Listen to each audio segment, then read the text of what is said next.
C'est le Flash Info qui s'installe chez vous. Nous sommes le mercredi 4 septembre de l'an 2024. Bonjour à tous, bienvenue dans cette session de l'information sur Dabarou TV. Démarrons par cette information. Le dossier Steve Amoussou au Bénin est loin de connaître son épilogue.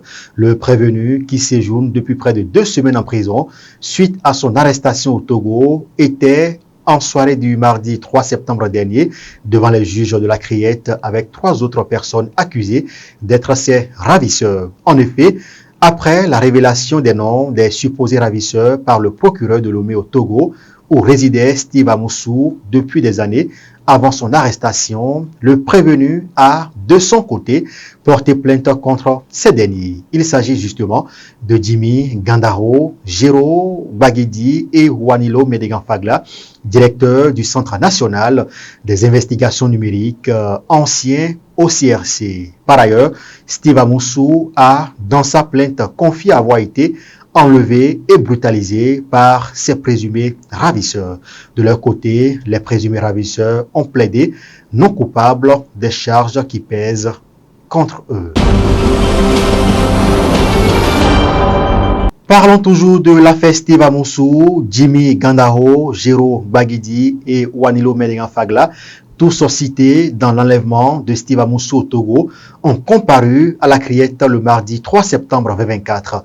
Face au juge de la Cour, les 3 présumés ravisseurs ont rejeté les charges qui pèsent contre eux. Mais de son côté, Steve Amoussou a confirmé au juge avoir reconnu sans fausse note 2 des ravisseurs. Au regard de la complexité du dossier, le président du mouvement libéral, le politologue Issa Rechaboniourou, demande la libération de Steve Amoussou en attendant que la vérité soit établie sur la procédure qui a conduit à son arrestation. Lorsqu'il existe un doute sur la légalité de l'arrestation d'un présumé innocent, ce doute doit lui profiter, a-t-il dit à travers une publication sur sa page Facebook.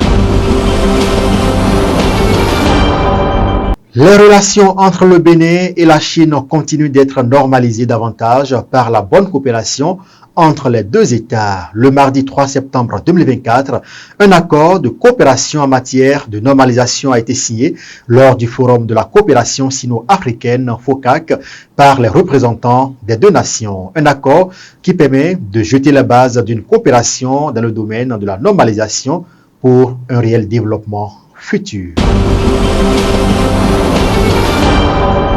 Et puis avant un arrondissement de Pébié dans la commune de Perere, un nouveau-né a été retrouvé le mardi 3 septembre 2024 dans une brousse non loin du centre de santé de cette localité. Il a été sauvé par un habitant qui est allé sur les lieux pour les toilettes.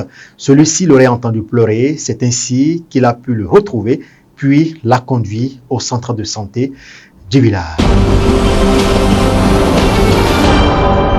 Et puis à Abomey-Calavi, les éléments du commissariat de Togba viennent de réaliser un grand exploit dans la lutte contre la criminalité. Pistés depuis un moment, ils ont finalement réussi à mettre la main le lundi 2 septembre 2024 sur un bandit de grand chemin, auteur de multiples vols à main armée dans les départements de l'Atlantique et du littoral. Le suspect est arrêté après plus d'1 semaine passée en prison pour vol aggravé, mais une fois libre, ce dernier a repris ses activités criminelles avec son équipe, faisant de nombreuses victimes, d'où son interpellation. Son interpellation a été suivie d'une identification formelle par 6 de ses victimes qui ont témoigné des actes de violence qu'ils avaient perpétrés, notamment des coups de machette Yariv infligés avant de les dépouiller de leurs biens, renseignent les éléments de la police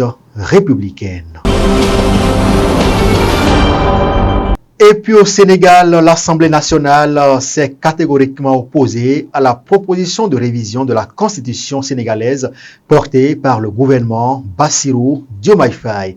Après de longs débats, lundi 2 septembre 2024, les députés ont rejeté la loi visant la modification de la Constitution, laquelle révision allait supprimer le Haut Conseil des collectivités territoriales et le Conseil économique, sociale et environnementale.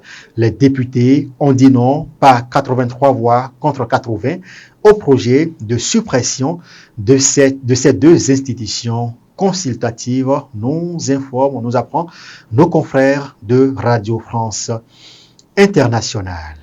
Mesdames et messieurs, vous l'avez compris, ce sera tout pour le Flash Info de ce mercredi 4 septembre de l'an 2024 sur Dabarou TV. Merci de nous avoir suivis. Merci également aux équipes de préparation et de livraison de ce condensé de l'actualité. Romaine Pana, Ramdanato Soumanou, Eunice Senaou. Merci de nous avoir suivis. Portez-vous bien. Bonne suite de journée à chacun et à tous.